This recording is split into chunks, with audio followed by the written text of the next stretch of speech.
शब्द बदलला की अर्थ बदलतो. गरीब माणूस दारू पितो, मध्यमवर्गीय मद्यपान करतो, तर श्रीमंत लोक ड्रिंक्स घेतात.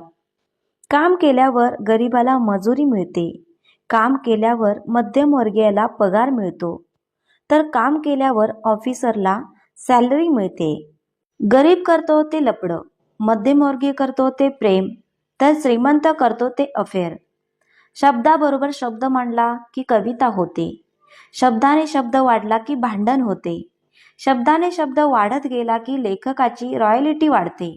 पैशाने गरीब असला तरी चालेल, पण मनाने श्रीमंत राहा, कारण गरिबाच्या घरावर लिहिलेलं असतं सुस्वागतम आणि श्रीमंतांच्या घराबाहेर लिहिलेलं असतं कुत्र्यापासून सावधान. आयुष्य आईस्क्रीम सारखं आहे, टेस्ट केलं तरी वितळतं आणि वेस्ट केलं तरी वितळतं. काही राहिलं तर नाही ना.